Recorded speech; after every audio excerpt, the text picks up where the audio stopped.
কোরআনুল কারীমের মধ্যে আছে, নবীজি সাল্লাল্লাহু আলাইহি সাল্লাম জীবনে একবার একজন অন্ধ সাহাবী নবীজির কাছ থেকে দিন শিখতে আসছে। নবীজি তখন মক্কার কুরাইশ কাফেরদেরকে দাওয়াত দিচ্ছিলেন। নবীজি ওনার দিকে তাকাইয়া ভাবছেন ও তো আমার পক্ষেরই লোক, আমার সাহাবী, তাকে আমি পরে বলি। তো ফলে ওনার থেকে চেহারা তাকাইয়া আবার ফিরে গেছেন, দিয়া কাফেরদেরকে দাওয়াত দিচ্ছিলেন। আল্লাহ তাআলা কোরআনুল কারীমের সূরা নাজিল করে নবী সাল্লাল্লাহু আলাইহি সাল্লামের এই আচরণ সংশোধন করে দিছেন। আল্লাহ বলছে, বন্ধু এটা কিন্তু ঠিক হলো না, ঠিক হলো না।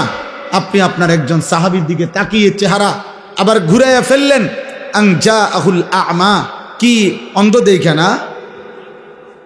আল্লাহ বলতে কি ঘটনা, কি সে অন্ধ দেখা? নবীজিকে বলতেছে, নবীজিকে, আপনার কাছে একজন অন্ধ আসছে, আপনি তাকে অন্ধ মনে করে ফেরত দিলেন, মূল্যায়ন করলেন না। কাজটা কি করলেন? ওরা যত মোটা তাজা হোক, ওরা তো বেঈমান।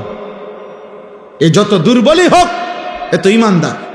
আপনার উচিত ছিল ইমানদারকে প্রাধান্য দেওয়া। আল্লাহ তাআলা সংশোধন করে দিছে। কোরআন শরীফে আছে, কাল্লা ইন্নাহা তাযকিরা, সাবধান নবী, এটা আমি আল্লাহ আপনাকে উপদেশ দিলাম। এভাবে বলছি, তাফসীরের মধ্যে সব কিতাবে আছে। এই অন্ধ সাহাবীকে এরপরে নবী সাল্লাল্লাহু আলাইহি সাল্লাম যখনই দেখতেন আসতেছে, হযরত আব্দুল্লাহ ইবনে উম্মে মাকতুম রাদিয়াল্লাহু তাআলা আনহু, উনারে দূরে থাকতেই নবীজি সাল্লাল্লাহু আলাইহি সাল্লাম আগের থেকে কথা বলতেন, মারহাবান, আহলান সাহলান, স্বাগতম, তুমি আসো। আগে তোমার কথা, পরে অন্য কথা, তোমার কথা কম, এইভাবে বলতেন। এই জন্য বাপ, আমার বলার উদ্দেশ্য হলো, এই আমি মোবাইলটা বন্ধ করতে বলছি এই জন্য, মূল উদ্দেশ্য হলো হয়তো মোবাইল দিয়া কাউকে দেখাইবেন, কাউরে দেখানোর দরকার নাই। বাপ নিজের জন্য গ্রহণ করেন, নিজের জন্য গ্রহণ করেন। আমি মরে গেলে দোস্ত, তুমি মরে গেলে, বাবা আপনি মরে গেলে, এই পৃথিবী যত আধুনিকই হোক, আপনার কি আমার কি? আপনার কি আমার কি? হায় মুসলমান, এটা বুঝেন না। আমার মৃত্যুর পরে যদি আমার বংশের সবাই সাদের দেশেও যদি ঘরবাড়ি করে, তা আমি কি? আমার তো নাই, আমি তো নাই, আমি তো কবরে, আমি তো কবরে। কিয়ামতের দিন যদি নবী সাল্লাল্লাহু আলাইহি সাল্লামের সুপারিশে, মনে করেন হাসরের ময়দানের 100 কোটি মানুষ কথার কথায়, তো সকলকেই আল্লাহ নবীর সুপারিশে জান্নাত দিছেন, শুধু একজন ব্যক্তিকে আল্লাহ তাআলা জাহান্নাম দিছে মনে করেন, তো সেই একজন যদি আমি আনিসুর রহমান হই, তাহলে বাকি সবাই জান্নাতে গেলে আমার কি লাভ? আমার কি লাভ তখন? ঠিক আছে, ওরা সবাই জান্নাতে গেছে, আমি তো জাহান্নামী হলাম। তখন বাকিদের জান্নাতে যাওয়ার দ্বারা জাহান্নামী ব্যক্তি এইটারই বলবে, যাক আমি জাহান্নামে জ্বলতেছি, আমার ফুট তো বেহেশতে গেছে, এটা নিয়ে কইব আমি জাহান্নামী হইলাম আর কি, যাক আমার বউ তো জান্নাতে গেছে, এটা নিয়ে বলবে? বরং আফসুস করবে, আফসুস, আফসুস করবে। এই জন্য কোরআনুল কারীমের মধ্যে আল্লাহ তাআলা বলছেন, ইয়াউমা তুকাল্লাবু ওয়ুজুহ, জাহান্নামী বান্দা কিয়ামতের দিন জাহান্নামের আগুনে তোমাদের গাল, তোমাদের চেহারা, কড়াইয়ের উত্তপ্ত তেলের মধ্যে যেভাবে মাছ এই পিঠ ওই পিঠ করে ভাজে, খোদার কসম তোমাদের গাল, তোমাদের চেহারা জাহান্নামের আগুনের মধ্যে উলট পালট করে পোড়াইতে থাকবে। আর নাফরমান শুধু চিৎকার করবে আর বলবে, ইয়াকুলুনা ইয়া লাইতানা আতানা আল্লাহ ওয়া আতানার রাসূলা, হায় আমার আফসোস মন্দ কপাল, আমি যদি আল্লাহ এবং রাসূলের আনুগত্য করতাম। দোস্ত তোমাদেরকে বলি, বাবা নওজোয়ান, খুব বেশি ফুর্তি করছো তোমরা খুব বেশি রঙের ঘুড়ি উড়াইতেছ, খুব বেশি তামাশা করছো। এই নতুন প্রজন্মের 14, 16, 18, 20, 25 বছরের কিশোর যুবক, তোমরা যা করছো, মুসলমানের সন্তান এমনটা মানায় না, উচিত না। মুসলমানের ঘরে এক মুসলিম মায়ের পবিত্র দুধ পান করে এত আত্মবিস্মৃত, আত্মভোলা, এমন আল্লাহ বলা, আখিরাত বলা হওয়া উচিত না আব্বা। এটা সুফল আনবে না, খোদার কসম না। আখিরাত তো নাই, দুনিয়ার মধ্যেও আমি বললাম পরিষ্কার, এই অব্যাহত নারী ছবি, জিনা, ব্যভিচার, মোবাইলের অস্থির দৃশ্য দেখা, উলঙ্গ নাচ গান দেখা, এক ওয়াক্ত নামাজ না পড়া নাফরমান আগামীর পৃথিবী তোদের জন্য কল্যাণ আনবে না। মনে রাখো, তোমরা অধিকাংশ কিশোর যুবক ছেলের চেহারা দেখলে পরিষ্কার বোঝা যায়, এই যেগুলা দাঁড়ায় আছো, বসে আছো, অধিকাংশই নওজোয়ান বেনামাজি। তোমরা, তোমাদের চেহারার মধ্যে নামাজের কোনো চিহ্ন নাই। বেনামাজি, বেয়াদব, বেনামাজি, বেয়াদব। আসমানের নিচে জমিনের উপরে বেনামাজির চাইতে নিকৃষ্ট কোনো বেয়াদব আর কেউ নেই। যার কপালে সেজদা নাই সে পৃথিবীর যেই কোনো নিকৃষ্ট জানোয়ারের চাইতেও নিকৃষ্ট। জানোয়ার এজন্য সেজদা দেয় না, কারণ কোন জানোয়ারের উপরে সেজদার হুকুম নাই। মানুষ নামের এই জানোয়ারকে আল্লাহ সেজদা দিতে বলছে, অথচ সে সেজদা দেয় না, এই জন্য এইটা জানোয়ারের চাইতেও নিকৃষ্ট। কুত্তা এই জন্য সেজদা দেয় না, কুত্তার উপরে সেজদার বিধান নাই। শূকর এই জন্য সেজদা দেয় না, শূকরের উপরে সেজদার বিধান নাই। ছাগল, গরু এই জন্য সেজদা দেয় না, তাদেরকে আল্লাহ সেজদা দিতে বলে নাই। আব্বা তোমারে বলছে, তোমারে বলছে বাপ। এজন্য আসমানের নিচে জমিনের উপরে আল্লাহর কোরআনে আল্লাহ বলছে, ফাখালাফা মিন বাদিহিম খালফুন, সর্বনিকৃষ্ট মানুষ, কোরআন শরীফের আয়াত, সবচেয়ে নিকৃষ্ট মানুষ আল্লাহ বলছে কারা? আল্লাহ বলছে আদাউস সালাহ, এক, যারা তাদের নামাজ নষ্ট করে, দুই, ওয়াত্তাবাউস শাহওয়াত, যারা তাদের শাহওয়াত, মনের হারাম চাহিদা, কুবাসনা, মনের চাহিদা শুধু পূরণ করে, আল্লাহর বিধান, রসুলের বিধান, হালাল হারামের বিধান কোনো পরোয়া করে না। খোদার কসম, আল্লাহ বলছে তারা সর্বনিকৃষ্ট প্রজন্ম, ওরা নিকৃষ্ট, নিকৃষ্ট, নিকৃষ্ট, নিকৃষ্ট বেটা।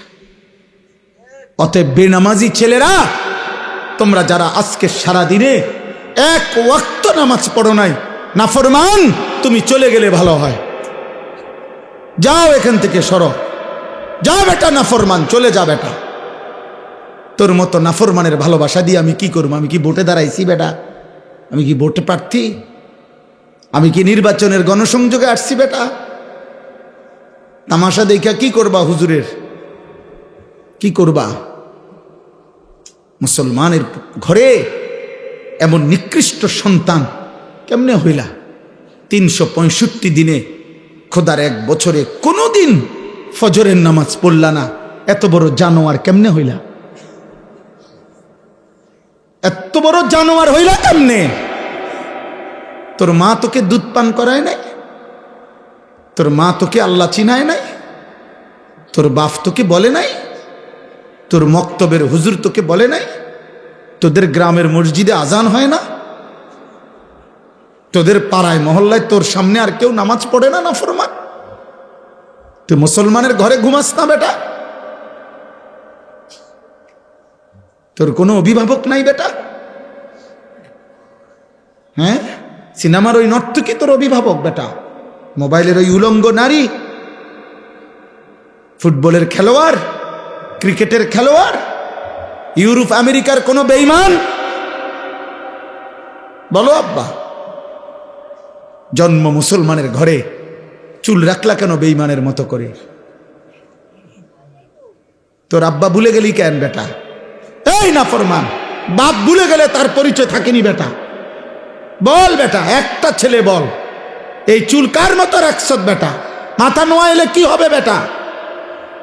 মুসলমানের ঘরে জন্ম নিছ কিনা বেটা? দাঁড়ায় বল বেটা।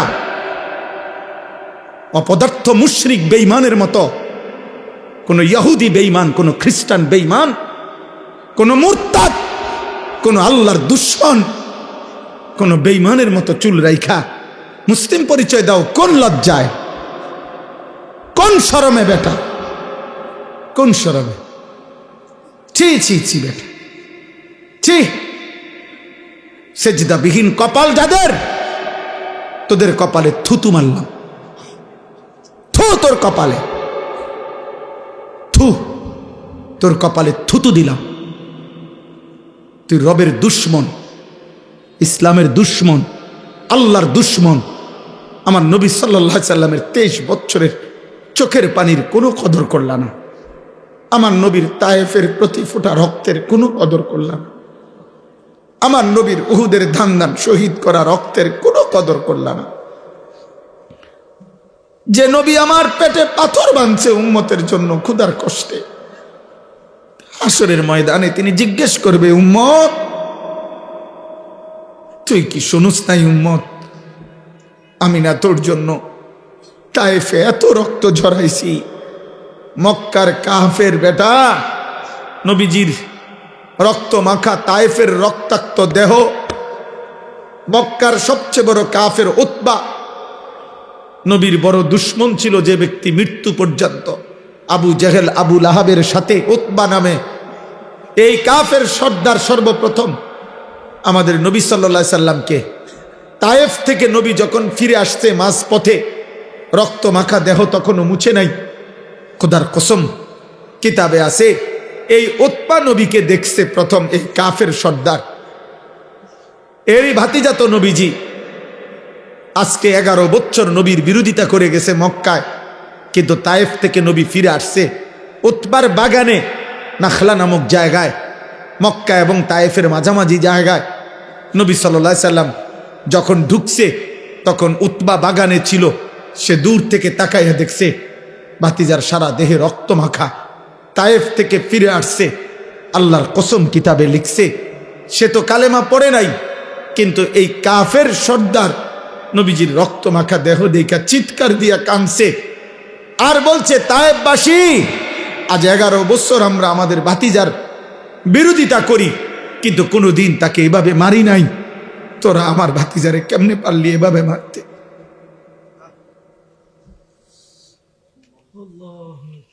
আমার ভাতিজারে কেমনে মারলি? আমার এতিম ভাতিজারে কেমনে মারলি? আর তোদের চেহারা দেখে কি মনে হয় আব্বা? কার মতো চুল রাখলা? অধিকাংশ ছেলে দাঁড়াইলে যদি জিজ্ঞাসা করেন যে সারাদিনে একবার পেশাব করে পানি নিছনি, নাফরমান বলবে না। টয়লেট পেপার চিনুনি না। আল্লাহকে একটা সেজদা দিছুনি না। সারাদিন সারা রাত মোবাইলে শুধু নারী ছবি, উলঙ্গ দৃশ্য, অশ্লীল জিনা ব্যভিচারের দৃশ্য। আহা, নারী ছাড়া লজ্জাস্থান যারা, তার জীবনের আর কিছু নেই। তার জীবনের একটাই যে লজ্জাস্থান যে একটা আছে, এটার চাহিদা পুরো। একটা পেশাবের রাস্তার কাছে এই কাপুরুষ হেরে গেছে। এই কাপুরুষ পেশাবের রাস্তার কাছে হেরে গেছে। এই কি যুদ্ধ করবে? এই ইসলামের জন্য কি করবে? এ তো সামান্য পেশাবের রাস্তার শাহওয়াত, লজ্জাস্থানের চাহিদা। এর জন্যই এই সারাদিন রাত নারী দেখে, ছবি দেখে, উলঙ্গ দৃশ্য দেখে। এ কি খাবারের চাহিদা পূরণ করে এটা দিয়া? তৃষ্ণার চাহিদা পূরণ করে এটা দিয়া? শরীরের মধ্যে সুস্থতা আনে এটা দিয়া? ভিটামিনের জন্য এটা? তো কি চাচা বলে? তার লজ্জাস্থানের চাহিদা। আর কি? তাইলে বেটা কাপুরুষ, তুই বেটা পেশাবের রাস্তার কাছে হারিয়ে গেছ। তোর মতো আকামলা দিয়া পৃথিবীতে হবে কি বেটা? বল বেটা।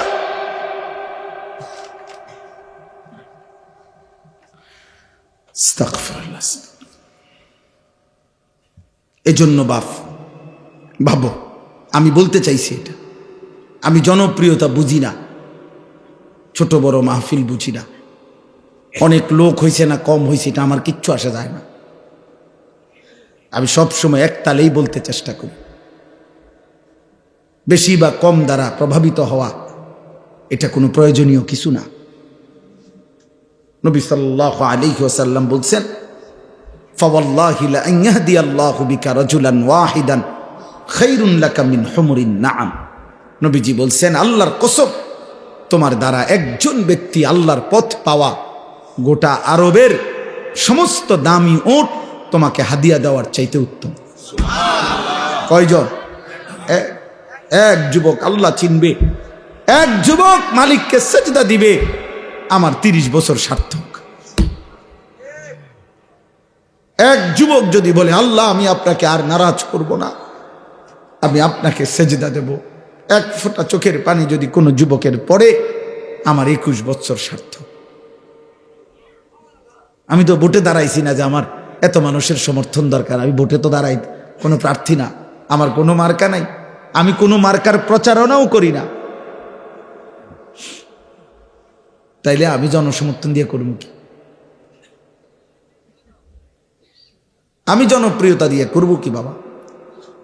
চলেন আর অল্প একটু সময় কোরআনুল কারীমের যে কয়েকটা আয়াত আমি পড়ছি সংক্ষিপ্ত তর্জমা শুনেন, আল্লাহ বরকত দেবে ইনশাআল্লাহ। নওজোয়ান ভাই, তোমাদের কাছে অনুরোধ ভাই, কিশোর ছেলেরা, যুবক, এত বিপুল পরিমাণ তোমরা চারিদিকে তাকায় দেখো, তোমাদের সমবয়সী বেশি, তোমরা সর্বোচ্চ 20-30 কিলোমিটার জায়গার থেকে আসছো, তোমরা সারা বাংলাদেশের ছেলে না, এখানে তোমরা সর্বোচ্চ এই এলাকার আশেপাশে 20-30 কিলোমিটার জায়গার ছেলে, তাহলে মাত্র 20-30 কিলোমিটার জায়গার থেকে যদি এখানে 2000 ছেলে হয়, ধরেন কথার কথা, আর সেখান থেকে যদি 1800 ছেলেই বেনামাজি হয়, তো ইসলামের কি হালাত, আমার দেশের কি হালাত হিসাব করেন নিয়ে। 2-3টা স্লোগান হইনা লাফাইলে হইতো না, বুঝেন না হিসাবটা? আমি হিসাব নিলাম, এরা সারা বাংলাদেশ থেকে আসছে, এনে কি পার্বত্য চট্টগ্রাম থেকে আসছে? তাহলে এরা এই সীমাবদ্ধ একটি এলাকার 30 কিলোমিটারের ছেলে মনে করেন, তো এই 30 কিলোমিটারের ছেলে যদি 2000 হয়, আচ্ছা তোমরা 30 বছরের নিচে যাদের বয়স, তোমরা হাত তোলো তো, তোলো তোলো, দেখেন মাশাআল্লাহ, দেখছেন বুড়া মানুষ কো? আমার চাচা সারাদার বুড়া মানুষ দেখি না, মাশাআল্লাহ। হাত নামাও, হাত নামাও। তাইলে বাবা শুনুন, আমার কথা হইল আত্মতৃপ্তিতে ভুগলে হবে না, সময় এখন হিসাবে, এখন কি করা দরকার? হিসাব করা দরকার, হিসাব করা দরকার বাবা।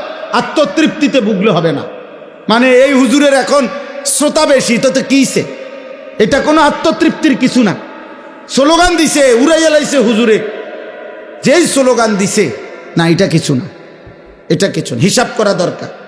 একটা যুবক ছেলে ভাই, তোমার কাছে আমার অনুরোধ, একজন তোমার কাছে বললাম, তুমি তোমার এলাকার এতগুলো ছেলের দিকে তাকাইয়া দেখো নামাজি কয়জন।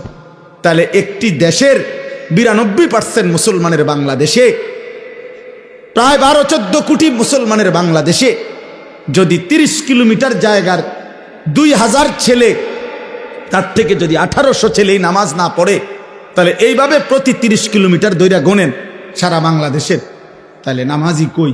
নামাজি বিহীন কই? তো সেজদা বিহীন ইমানের শক্তি আসবে কোত্থেকে? সেজদা বিহীন আল্লাহর জন্য জীবন দেওয়া অকাতরে দেশের জন্য, ইমানের জন্য এই হিম্মত সেজদা বিহীন আসবে না। স্লোগান দেওয়া যাবে, শহীদ শরীফ ওসমান হাদি রহমতুল্লাহ আলাইহি, এই ইমানদার যুবক, 33 বছরের যুবক, সে বারবার বলছে আমি শহীদের মৃত্যু চাই, আমি প্রথম কাতারে সর্বপ্রথম গুলিবিদ্ধ হতে চাই। সে বলেছে সে দেশের জন্য আমি আমার শেষ রক্তটুকু দিতে চাই। এই যুবক ইমানদার ছিল, 5 ওয়াক্ত নামাজ পড়তো প্রতিদিন, খোদার কসম সে ফজরের নামাজ জামাতে পড়তো। তার বাবা আলেম ছিলেন, সে নিজে হাফেজে কোরআন ছিল, ফজরের নামাজের জন্য ক্যাম্পেইন করত, বন্ধুদেরকে উঠাইতো, ফজরের নামাজ সহ 5 ওয়াক্ত নামাজ জামাতে পড়তো। যেদিন গুলিবিদ্ধ হয়েছে সেদিন সে জুমার নামাজ পড়েই এই প্রথম ঘর থেকে, মসজিদ থেকে ফিরছিল, তো এরপরে গুলিবিদ্ধ হয়েছে। আমার বন্ধু, এই যুবক আল্লাহর কোরআন পড়তে পারত বিশুদ্ধ, রসুলের হাদিস পড়তে পারত বিশুদ্ধ, তার মা পর্দানশীল, তার স্ত্রী পর্দানশীল, তার ভাই বড় আলেম, তার বাবা বড় আলেম, সে নিজে হাফেজে কোরআন, সে আগে মাদ্রাসায় পড়ালেখা করছে। আল্লাহ তাআলা এই জন্য বলছে, যুবক, দেশপ্রেমের কথা তো অনেকেই বলে, মাতৃভূমির কথা তো অনেকেই বলে, রাজনীতির লম্বা লম্বা স্লোগান, বক্তৃতা, বিবৃতি অনেকেই তো মারে, কিন্তু আমি আল্লাহ তোর কলিজায় ঈমানও দেখলাম, দেশপ্রেমও দেখলাম, দুইটা আমি একসাথে গ্রহণ করে। তুমি হাদি চেয়েছিলে মাত্র 500 ভোট, সে বলেছিল এইবার আমি প্রার্থী হয়ে মাত্র যদি প্রথমবার 500 ভোট পাই তাইলেই আমি ভাগ্যবান মনে করব। আর শাজিমের মালিক আল্লাহ বলে, তোর ফজরের সেজদার বদৌলতে আমি আল্লাহ 18 কোটি মানুষের সমর্থন তোকে দিয়ে দিলাম, যা। সে চেয়েছে 500 সমর্থন, আল্লাহ বলছে যা, 18 কোটি মানুষের সমর্থন যুবক তোমার জন্য দিলাম। কত হাফেজ, কত আলেম, কত মুফতি, কত মুহাদ্দিস, কত ফকি, কত পীর, কত বুজুর্গ, কত আউলিয়া, কত হাফেজে কোরআন, তালেবে ইলম, 90 বছরের বুড়া, 4 বছরের বাচ্চা, সবাই এই ইমানদার যুবকের জন্য অঝরে চোখের পানি ফেলে কাঁদছে। কাঁদছে কিনা বলো ভাই? আজকে আমি তার কবর জিয়ারত করছি, আজ আমি তার কবর জিয়ারত করে আসছি 11টা, 11:30টার দিকে। আপনার তখন আরেকটু পরে আপনার তখনও দেখছি অজস্র মানুষ তার কবর জিয়ারত করতেছে। যেই দাঁড়ায় রয়েছে আমি তাকায় দেখলাম সব কাঁদতেছে, সব কাঁদতেছে, সবাই কাঁদতেছে। আমার ভাই, তার তো ব্যাপক কোনো দীর্ঘদিনের রাজনীতি করে নাই, কোনো টাকা পয়সা খরচ করে নাই, কিন্তু তার মধ্যে ইখলাস ছিল, ইমানের মধ্যেও বিশুদ্ধতা ছিল। দেশপ্রেম বলতে যা বলছে, স্বাধীনতা, সার্বভৌমত্ব, আজাদির কথা, মাতৃভূমির স্বাধীনতার কথা, নিরাপত্তার কথা, সে ভারতীয় আধিপত্যবাদের বিরুদ্ধে সে একাই বলেছে। যদি কেউ না বলে আমার প্রতি ইঞ্চি জমিন আমার সীমান্তের হেফাজতে, আমি হাদি একাই বলে যাব। সে প্রমাণ করেছে আমি হাদি একাই বাংলাদেশ। হ্যাঁ, কেউ না থাকুক আমার, আমি বলেই যাব, আমি বলেই যাব। এই জন্য আল্লাহ তাআলা এত কোটি মানুষের চোখের পানি তার জন্য ঝরাইছে যুবক। এই জন্য যুবক ভাই, তোদেরকে বলি, মরিলে এমন মরা ময়ূর, বাঁচলে এমন বাঁচা বাইছ। যে মরণে চোখের পানি ঝরে, যে মরণে হাফেজ কাঁদে, আলেম কাঁদে, যে মরণে ইমাম কাঁদে, মুয়াজ্জিন কাঁদে, যে মরণে মুফতি কাঁদে, পীর কাঁদে, বুজুর্গ কাঁদে, সবাই কাঁদে, এমন মরাই ময়ূর। নারী দেখতে দেখতে ময়ূর না, ছবি দেখতে দেখতে ময়ূর না, আব্বা উলঙ্গ নাচ দেখতে দেখতে ময়ূর না, সেজদাবিহীন আল্লাহর নাফরমানি করে করে যদি মরে যাও আব্বা, তওবা না করো, আল্লাহ যদি মাফ না করে, খোদার কসম আখেরাত তো মিলবেই না। দুনিয়া, এই নাফরমান সন্তান, মনে রাখিস আব্বা, দুনিয়া কোনো জানোয়ার তোকে স্মরণ করবে না। মানুষ তো দূরে থাক, নাফরমানকে পৃথিবী মনে রাখে না, পাপীকে পৃথিবী শ্রদ্ধা করে না, দুনিয়া নাফরমানকে সম্মান করে না। দুনিয়া ভোগ করা যায়, দুনিয়া ফেরাউনও ভোগ করছে, কিন্তু আজকে কোনো মানুষ পৃথিবীতে ফেরাউন এই নাম কোনো কুত্তার নামও রাখে না, নমরুদ এই নাম কোনো মানুষ কুত্তার নামও রাখে না, আবু জাহেল এই নাম কোনো মানুষ, আমার নবীর এই দুশ্মনের নাম কোনো কুত্তার নামও কেউ রাখে না। আবু লাহাব আমার নবীর এই দুশ্মনের নাম পৃথিবীর মানুষ কোনো কুত্তার নামও রাখে না। নাফরমানের নাম থাকে না। এ বাতে খাইতে বা এ বেডি সাইবারি, হ্যাঁ চাও, অসুবিধা কি? দেখো নর্তকী, দেখো জিনাবে বিচারের দৃশ্য দেখো, নিজের হাত নিজের লজ্জাস্থানে নাপাক ব্যবহার করে নাপাক করো, বীর্যপাত হচ্ছে, অস্থিরতা করছো, নিজের শরীর নাপাক। হ্যাঁ, একদিন দেখবা আর ঘুম ভাঙ্গে না, একদিন দেখবা চোখ বন্ধ হয়ে গেছে, এই চোখ আর খুলবে না, আর খুলবে না, আর খুলবে না। সেদিন বুঝবা স্বার্থপর এই দুনিয়া কাউকে মনে রাখে না, কাউকে না, কাউকে না, কাউকে মনে রাখে না। আমি অনুরোধ করলাম 1450 বছর আগে এক যুবক, কৃষ্ণাঙ্গ ছিল, কালো, হাবশি, গোলাম, কৃতদাস, কালো চেহারার, কিন্তু আল্লাহকে রাজি করে গেছে। 5 ওয়াক্ত নামাজের সেজদা দিছে। আমার নবী সাল্লাল্লাহু আলাইহি সাল্লামের ভালোবাসা কলিজার মধ্যে ভরা ছিল। আরশে আজিমের মালিক বলছে, আল্লাহ বলছে আমি তোকে গ্রহণ করলাম। তো 1450 বছর পরেও পৃথিবীর লক্ষ কোটি ইমানদারের সন্তানের নাম বেলাল। বেলাল দেশে দেশে, বেলাল পৃথিবীর প্রান্তে প্রান্তে। বেলালের কোনো দেশ নাই, বেলালের কোনো সীমান্ত নাই। বেলাল পৃথিবীর এই প্রান্তে, বেলাল পৃথিবীর ওই প্রান্তে, সর্বত্র।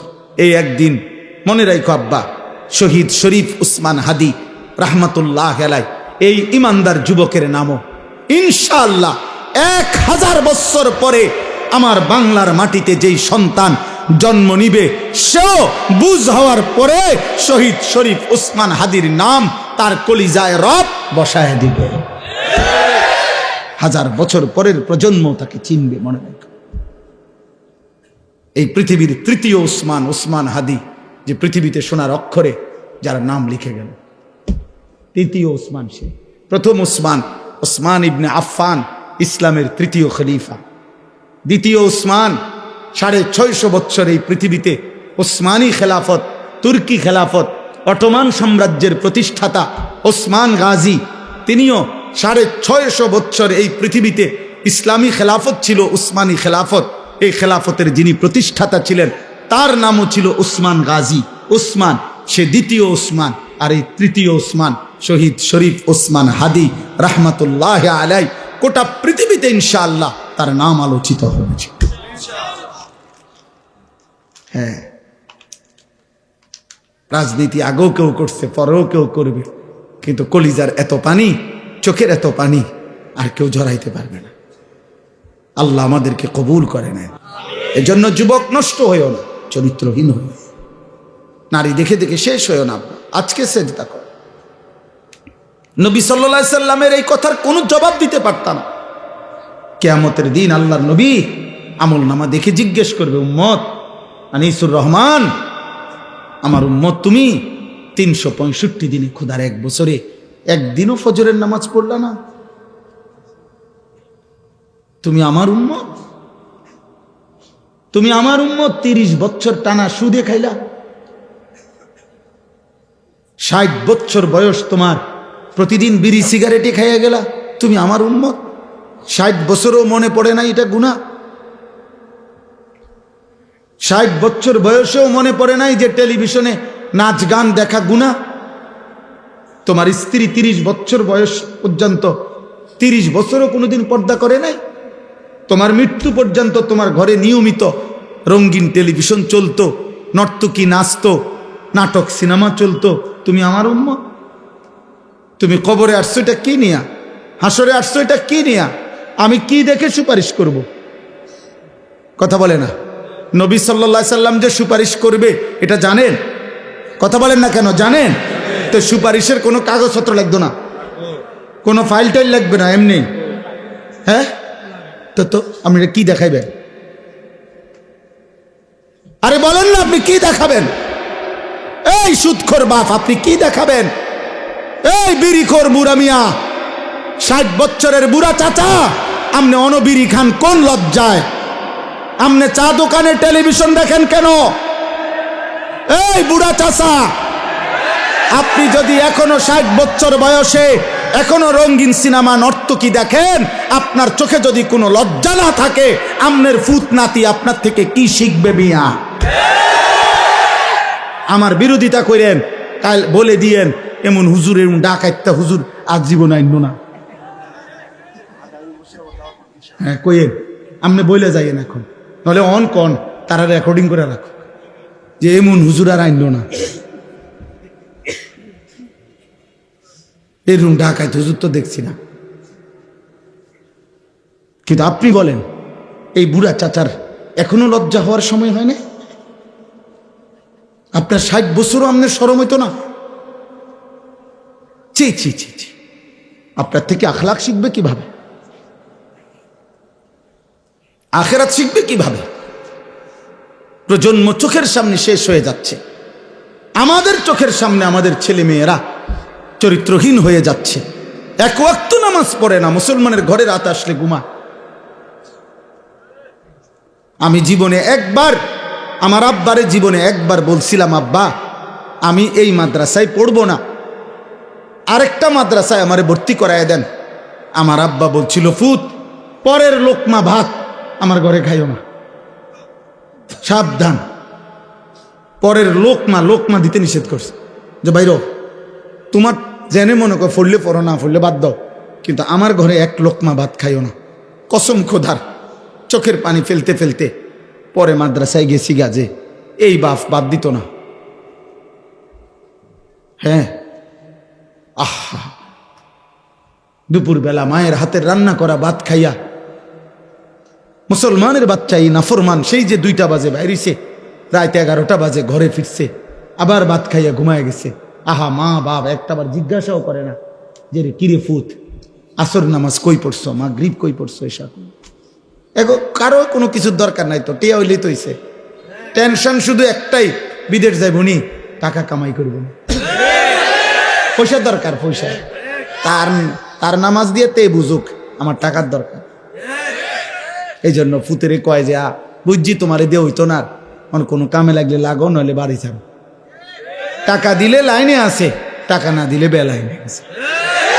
সন্তান বুঝা গেল, আপনার সন্তান আপনার টাকা উপার্জনের মেশিন বানাইছেন। এটা 18 বছরের ছেলেটা আপনাকে আল্লাহ দিছে পয়সা কামানোর লেগা, এটা এর মধ্যে আখেরাত নাই, আপনার স্ত্রীর আখেরাত নাই, আপনার মেয়ের আখেরাত নাই। এটাই সফলতা যে পয়সাওয়ালা জামাই সাইয়া মেয়েটা বিয়ে দিছি, খালাস সফল। আল্লাহ আমাদেরকে বুঝ দান করেন, আল্লাহ আমাদেরকে ফিকির দান করেন, অনুভূতি চাই বাবা। অভিভাবক আপনারা বদলান, আপনারা চেঞ্জ করেন, আপনারা হিসাব লাগান। এ সমাজ এমনি ছেড়ে দিলে হবে না, আগামী প্রজন্ম নিরাপদ থাকবে না। এই ছেলে পেলে এরা তোমরা বড় হইবা বাবা, আমার কথা বুঝো। তোমরা যারা এই 14, 16, 18, 20 বছর বয়সী একটা প্রজন্মের যদি বড় অংশ, তোমরা যদি বেনামাজি হইয়া বেড়ে ওঠো, তোমরা যদি নারী দেখতে দেখতে, ছবি দেখতে দেখতে, উলঙ্গ দৃশ্য দেখতে দেখতে তোমরা যদি বেড়ে ওঠো, খোদার কসম আব্বা, তোমাদের হাতের পরের জেনারেশন ওরা বহুত বড় কমবখ, বড় বেশি দুশ্চরিত্র হবে। এটা মনে রাখো। আমি আমার আব্বারে দেখছি জীবনভর সাদা টুপি পরতেন। আমার বাবা জীবনে কোনোদিন রঙিন টুপি পরে নাই, আমি জীবনে কোনোদিন পরিনি, আমার ছেলে কোনোদিন পরে না। তাহলে এটা একটা সিলসিলা আছে মানুষের। বাবার আসর থাকে মানুষের উপরে, মায়ের আসর থাকে, বংশের প্রভাব থাকে। তাহলে আমার ভাই, তোমরা যখন বড় হবা, আল্লাহ চাহে তো আল্লাহ তোমরা হায়াত দিক, তোমরা বিবাহ করবা, তো তোমাদের বিবাহের পরে আল্লাহ যদি তোমাদেরকে সন্তান দেয়, তো তোমার এই আখলাকের উপরে তোমার সন্তান কি হবে?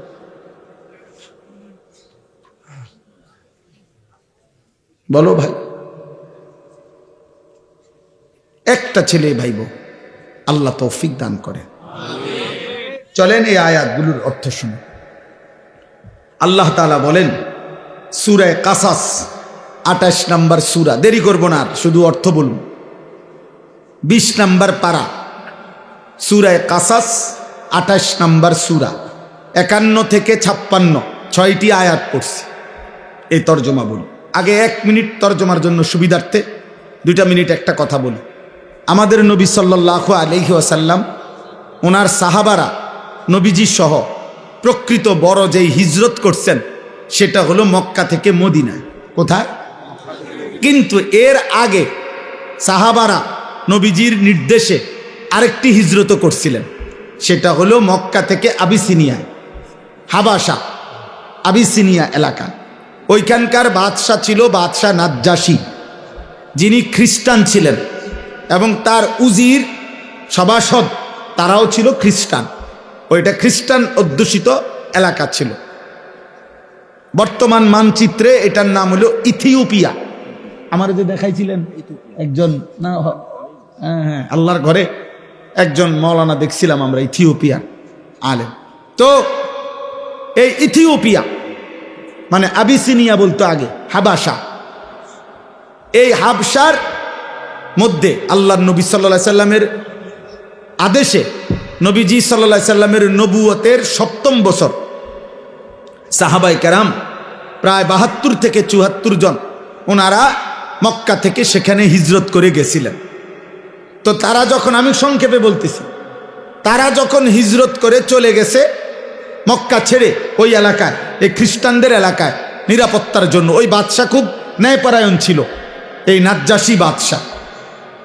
তো মক্কার 2 জন কুরাইশ নেতা, কাফের নেতা মক্কায়, তারা ওই আবিসিনিয়ায় গেছে নাজ্জাশী বাদশার কাছে অভিযোগ নিয়ে যে আপনার এলাকায় আমাদের এলাকার থেকে কিছু দুষ্কৃতিকারী, কিছু মনে করেন চোর ডাকাইতের মতো কইল আর কি, বা কিছু খারাপ চরিত্রের লোক আমাদের এলাকার থেকে ভাইগা আপনার এলাকায় এসে আশ্রয় নিছে, আপনি তাদেরকে আমাদের কাছে ফিরায় দেন, নয়তো আপনার এলাকার নিরাপত্তা শূন্যতা হবে। তো নাজ্জাশী বাদশাহ খ্রিস্টান, সে বলতেছে যেই আসুক আমি সরাসরি তার মুখ থেকে তাদের আত্মপক্ষ সমর্থনের সুযোগ না দিয়া আমি তোমাদের হাতে তুলে দেব না, বাইর করব না, ওরা কথা বলে রোক, আমি শুনি কি কইতে চায়। তো বাদশাহ নাজ্জাশী তখন ওই সাহাবায়ে কেরামের এই জামাতকে খবর দিছে যে তোমাদের বিশেষ একটা প্রতিনিধি বাদশার দরবারে আসো এবং তোমাদের কথা বলো, তোমরা কোত্থেকে আসছো, কেন আসছো, কি হয়েছে তোমাদের ঘটনা বলো। এখন ৭২ জন সাহাবীর পক্ষ থেকে রাসূলুল্লাহ সাল্লাল্লাহু আলাইহি ওয়াসাল্লামের আপন চাচাতো ভাই হযরত জাফর ইবনে আবি তালেব রাদিয়াল্লাহু তাআলা আনহু, জাফর এই মুতার যুদ্ধে যিনি শাহাদাত বরণ করছিলেন, নবীজির আপন চাচাতো ভাই, মানে আলী রাদিয়াল্লাহু তাআলা আনহুর ভাই জাফর, উনি নেতৃত্ব দিয়ে আরো 10-12 জন নিয়ে বাদশার দরবারে আসছে। আয়েশা বাদশাহ এবার বলছে যে এই 2 জনকে চিনো? বলছে হ্যাঁ চিনি, ওরা আমাদের এলাকার, ওই যে কুরাইশ যে কাফের 2 জন আইছে না, ওরা, ওদেরকে চিনো? হ্যাঁ চিনি, আমাদের। আচ্ছা, এখন তোমরা কেন আসলা এই এলাকায়, আর তোমরা কি ছিলা, কি হইল, কেন আইলা? তখন তাফসীরের মধ্যে আছে হযরত জাফর ইবনে আবি তালেব রাদিয়াল্লাহু তাআলা আনহু একটা লম্বা ভাষণ দিছে এই বাদশার দরবারে। বলেছে, বাদশাহ আমরা চরিত্রহীন ছিলাম, লম্পট ছিলাম, নারী, জিনা, ব্যভিচার, মদ, জুয়া, হত্যা, খুন, চুরি, ডাকাতি, রাহাজানি, মারামারি, হানাহানি, এই ছিল আমাদের জীবন। আমরা এটাই করতাম। আমাদের জীবন ছিল নারী, নেশা, মারামারি, এই 3 জিনিস এবং যাবতীয় পাপ। আমাদের বংশ থেকে আমাদের দীর্ঘদিনের পরিচিত 40 বছর ধরে আমরা যাকে দেখছি, আমাদের চোখের সামনে যে বড় হইছে, যার চরিত্র আখলাক আমরা একেবারে বুঝ হওয়ার পর থেকে কোনোদিন যার চরিত্রে আমরা কোনো কলঙ্ক দেখি নাই, এমন একজন পুত পবিত্র মানুষ, তিনি আমাদেরকে একটি ধর্মের দিকে আহ্বান করছেন, এক কালেমার কথা আমাদেরকে বলছেন এবং এই যাবতীয় অপরাধ পাপ ছেড়ে দিতে বলছেন। তা আমরা আল্লাহকে মেনে ওই নবীর কথা অনুসরণ করে আমরা আগের যত মন্দ অভ্যাস এগুলো ছেড়ে দিছি এবং এখন আমরা আল্লাহর ইবাদত করি, আমরা মানুষের হক আদায় করি, ইনসাফের উপরে চলতে থাকি, এই আমাদের অপরাধ। এই কথাটা সত্য কিনা এটা অগরেজি। ওই যে এই 2 জন এখন মক্কার কুরাইশ এই 2 লোককে নাজ্জাশী বাদশাহ জিজ্ঞাসা করছে যে বলো যে সে যে বলছে এই কথা ঠিক কিনা। এবার হেরা কহ ঠিক, কত তাহলে একটু আগে কি বললা, উল্টাটা বললা কেন? তারা আগে না খারাপ ছিল, এখন তো তারা ভালো হয়েছে। তখন এই শুনেন কথাটা, নাজ্জাশী বাদশাহ তখন উপস্থিত তার খ্রিস্টান যারা সভাসদ, মানে উজির নাজির, তারা তো সব বসে রয়েছে। তো তাদের সামনে বাদশাহ নাজ্জাশী তখন তিনি বললেন ওই যে জাফর রাদিয়াল্লাহু তাআলা আনহুকে, যে তাহলে তোমাদের সেই নবীর উপরে নাজেলকৃত যেই কিতাব কোরআন, আসমানি কিতাব, এটা আমার একটু শোনাও তো। তো তখন হযরত জাফর রাদিয়াল্লাহু তাআলা আনহু সূরা মারইয়াম যেখানে আল্লাহ তাআলা হজরতে মরিয়ম এবং ঈসা আলাইহিস সালামের কথা উল্লেখ করছেন, তারা তো উনারই মানে, কথা বুঝছেন কি না? উনারে মানে না, খ্রিস্টানরা ঈসা এবং মরিয়মকে মানে। এই সূরাটা তেলাওয়াত করছে আল্লাহর দয়ায়, তিনি তেলাওয়াত করছেন আল্লাহর কোরআন। আর নাজ্জাশী বাদশার দুই গাল দিয়া, চোখ দিয়া অঝরে পানি ঝরতেছিল। পুরা মজমার যত উজির নাজির সব অঝরে কাঁদতেছিল। যখন তেলাওয়াত থামছে তখন তিনি বললেন, নাজ্জাশী, যে আল্লাহর কসম, আমি তোমাদের নবীর নাজিলকৃত এই কোরআনের কথা আমি সর্বান্তকরণে মেনে নিলাম। উপস্থিত অনেক লোক এবং বাদশাহ কালেমা পড়ে ইমানদার হইলেন। এরপরে আল্লাহর নবী সাল্লাল্লাহু আলাইহি সাল্লাম যখন নিজে সশরীরে মক্কা থেকে মদিনায় হিজরত করে গেলেন, মদিনায় হিজরতের 7 বছর পর 7ম হিজরিতে মদিনার ইহুদিদের সাথে সাহাবাদের নবীজির একটা চূড়ান্ত যুদ্ধ হয়েছিল, খায়বরের যুদ্ধ। এই খায়বরের যুদ্ধে আল্লাহ তাআলা যখন মুসলমানদেরকে বিজয় দিছেন, এই বিজয়ের পরপর তখন ওই আবিসিনিয়াতে যেই সাহাবীরা এতদিন ওইখানে ছিল, উনারা আর ওইখান থেকে যারা খ্রিস্টান ধর্ম থেকে মুসলমান হয়েছে, এরকম একটা প্রতিনিধি দল মদিনায় আল্লাহ রাসূল সাল্লাল্লাহু আলাইহি সাল্লামের কাছে আসছে। এখানে আসছে আর কি, মদিনায় এখন আসছে। আসার পরে তারা আল্লাহর নবী সাল্লাল্লাহু আলাইহি ওয়াসাল্লাম ওনার কাছে তারা বলছে, আমরা আপনার প্রতিনিধির হাতেই আমরা প্রথম তেলাওয়াত আল্লাহর কোরআন শুনেই আমরা কালেমা পড়ছি, এবং আমরা ইতিপূর্বেও আমাদের নবী ঈসার উপরে নাজিলকৃত ইনজিল এবং আমাদের নবী ঈসাকে আমরা আপনার কোরআনের বর্ণনা যেরকম ঈসা নবীর ব্যাপারে আল্লাহর বান্দা, তিনি আল্লাহর পুত্র না, আমরা ঠিক এটাই মানতাম এবং ইনজিল আমরা মেনে নিছি। আবার আপনার কোরআনও মানলাম, আপনার উপরও আমরা ঈমান আনলাম। আমরা কারো সাথে মন্দ আচরণ করি না। আমরা আপনার জন্য এখন আমাদের আর্থিক সম্পত্তি থেকে সাদাকা করতে চাই, দান করতে চাই। আমরা আমাদের আখলাক ওনাদের সংস্পর্শে আমরা শুনাইলাম। এই কথাগুলো যখন শুনাইছেন তখন আল্লাহ তাআলা কোরআনুল কারীমের এই আয়াতগুলো নাজিল করে এই মানুষগুলো যারা আসছে, যারা আগে নবীর উপরে ঈমান রাখছে, ইনজিল মেনে নিছে, এখন আবার পুনরায় কোরআন শুনেই মেনে নিছে, নবীজিকেও মেনে নিছে, আল্লাহ তাদের প্রশংসা করতে গিয়ে কোরআনুল কারীমের এই আয়াতগুলো নাজিল করেছে। এবার দেখেন তরজমা। আল্লাহ তাআলা বলেন, ওয়ালাকাদ ওয়াসালনা লাহুমুল কওলা লাআল্লাহুম ইয়াতাযাক্কারুন। আল্লাহ তাআলা বলেন, আমি আল্লাহ আমার কোরআনের মধ্যে যাবতীয় কথা বারংবার বলেছি। কোনো কথাই আমি অস্পষ্ট, অগোছালো, সামান্য ইঙ্গিত অল্প স্বল্প বলে ছেড়ে দেই নাই। প্রত্যেক কথা আল্লাহর প্রতি ঈমান, রাসূলের প্রতি ঈমান, আখিরাতের প্রতি ঈমান, যা বলা দরকার তা বারবার বারবার বারবার, এই ওয়াসালনা শব্দের অর্থ বারবার বারবার বলেছি, যেন আমার বান্দার কলিজায় ঢোকে, যেন প্রত্যেকেই আমি আল্লাহর কথা থেকে উপদেশ গ্রহণ করতে পারে। এবার আল্লাহ বলেন, বন্ধু আপনাকে শুনাইতেছি, আল্লাযীনা আতাইনাহুমুল কিতাবা মিন ক্বাবলিহি ওয়া হুম বিহি ইউমিনুন। যে মানুষগুলো আপনার সামনে আছে, এরা ইতিপূর্বে আমি যেই আসমানি কিতাব নাজিল করেছিলাম ইনজিল, তার উপরে ঈমানদার ছিল। ওরা না বললো আমরা ছিলাম, আল্লাহ স্বীকৃতি দিছে, হ্যাঁ এরা ছিল। ওয়া ইদা ইউতলা আলাইহিম, আবার যখন তাদের সামনে আমার কোরআন তেলাওয়াত করা হলো, ক্বালু আমান্না বিহি, এরা সাথে সাথে বলছে আমরা এটাও মেনে নিলাম। ইন্নাহুল হাক্কু মির রাব্বিনা, এই কোরআন নিশ্চয়ই আমাদের আল্লাহর পক্ষ থেকে সত্যি সত্যি নাজিল হয়েছে। সুবহানাল্লাহ। ইন্না কুন্না মিন ক্বাবলিহি মুসলিমিন, ইতিপূর্বেও আমরা আল্লাহর আনুগত্যই ছিলাম, আজ আমরা নতুন করে আখিরি নবীকেও মেনে নিলাম, কোরআনকেও মেনে নিলাম। আল্লাহ বল, বন্ধু এবার তাদের পুরস্কার শোনেন।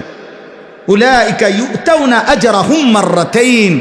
আল্লাহ বলেন, আমি আল্লাহ ওয়াদা দিলাম, ইতিপূর্বেও যারা আমি আল্লাহকে মেনে নিছে, এখন আপনাকেও মানছে, কোরআনকেও মানছে, আমি আল্লাহ ওয়াদা দিলাম তাদের প্রত্যেকটি নেক আমলের বিনিময় আমি আল্লাহ দ্বিগুণ দ্বিগুণ ডাবল ডাবল নিয়ামত পুরস্কার প্রতিদান দিতে থাকব, সওয়াব দিতে। তাদের প্রত্যেক আমলের ডাবল ডাবল নেকি, প্রত্যেক আমলের কি। এজন্য পূর্ববর্তী দিন যদি কেউ ইয়াকিনের সাথে মেনে আবার ইসলাম গ্রহণ করে, কালেমা গ্রহণ করে, কোরআন গ্রহণ করে, আল্লাহ বলেন তার প্রথম পুরস্কার হলো তার সব আমল ডাবল ডাবল নেকি। আল্লাহ বলেন এ দেখেন আরেকটু, আল্লাহ বলে বন্ধু এরা তো আগেও ইমানদার ছিল, এখনো আবার ইমানদার হইল, এ কারণেও তাদের নেকি দ্বিগুণ দ্বিগুণ। কিন্তু শুধু এই কারণে না, তাদের মধ্যে আরো কিছু গুণ আছে।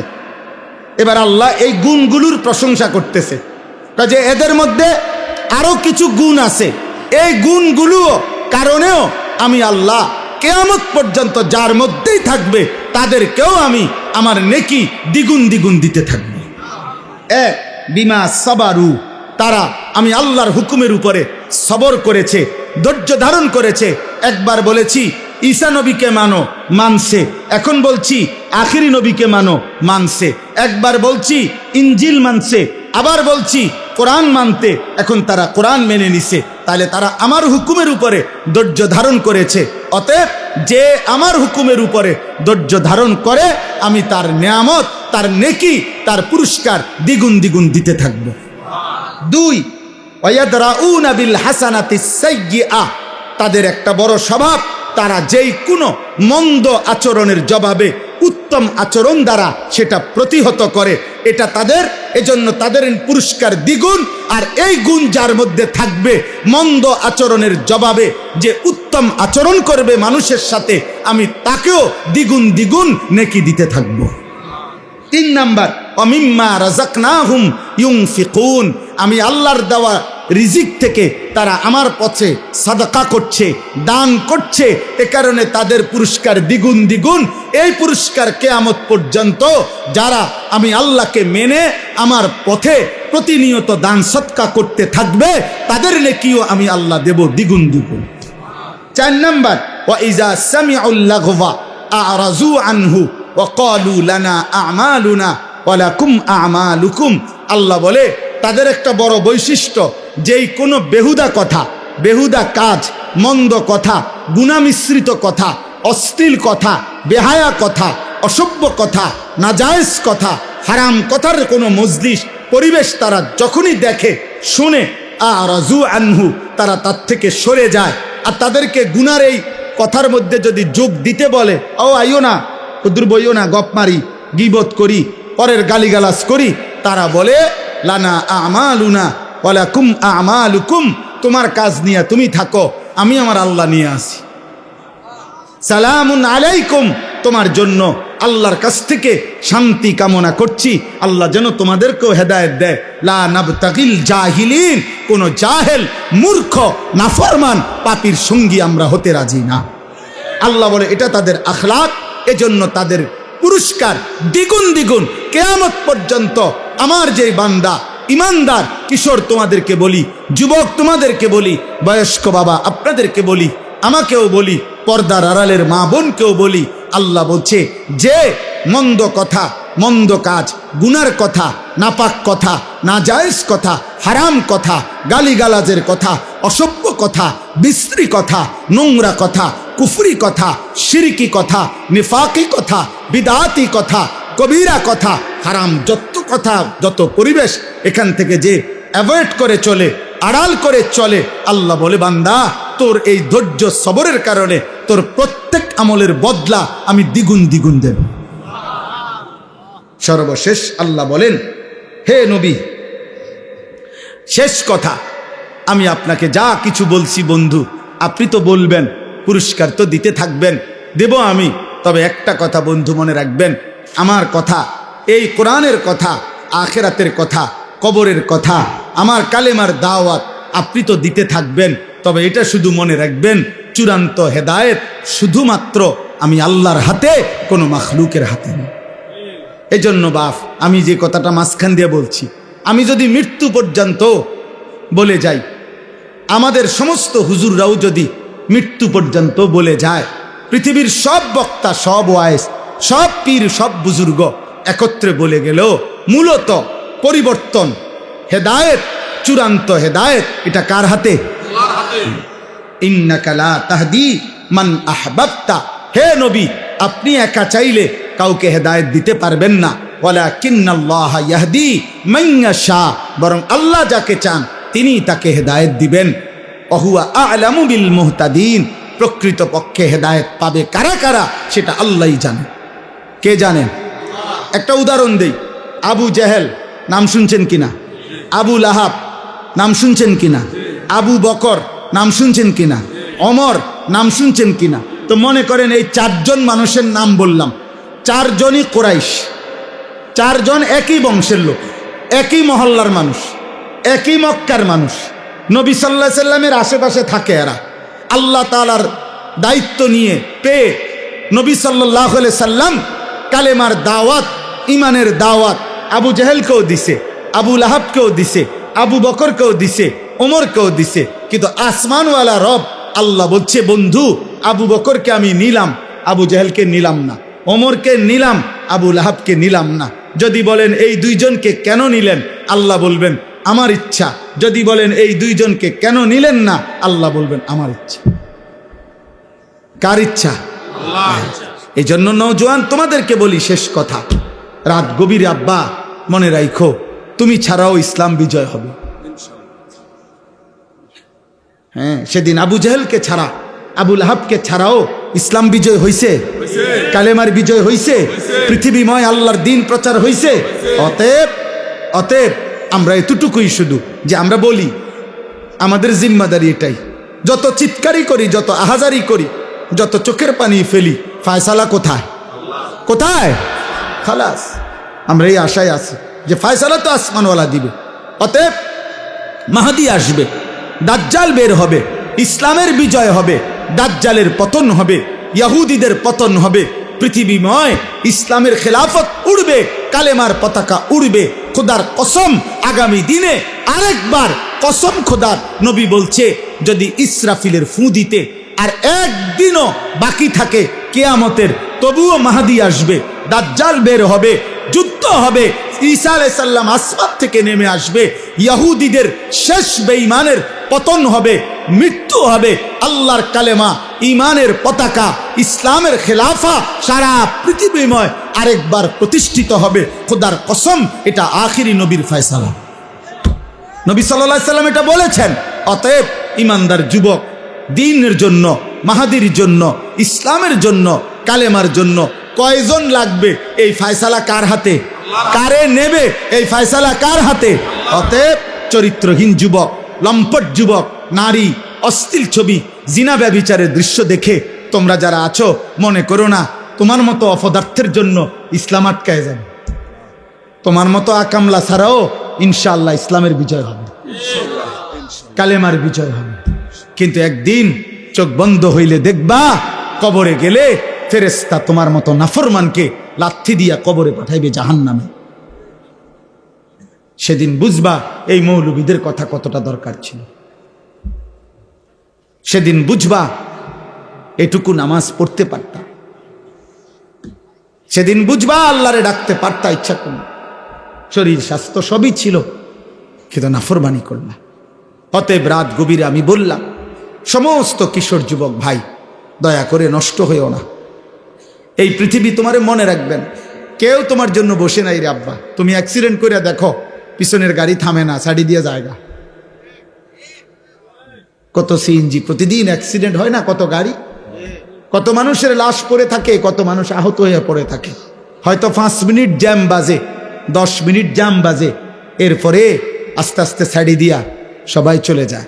স্বার্থপর এই দুনিয়া, কেউ থামে না। ধোকা ধোকা। এই বন্ধু নামের যেসব শয়তান তোমার লগে এখন আড্ডা দেয়, নারী দেখে, ছবি দেখে, উলঙ্গ দৃশ্য দেখে, তোমারে ফুর্তি করে, এই হাইওয়ান তোমার বিপদে থাকবে না। তুমি পাওটা ভাঙ্গা দেখো, আর ওরে ক বন্ধু তোর পাড়ও তুই ভাঙ, সে জীবনও না, বলবে ভালো থাকিস, আচ্ছা যাই। এই জন্য চরিত্রহীনের খপ্পরে পড়ো।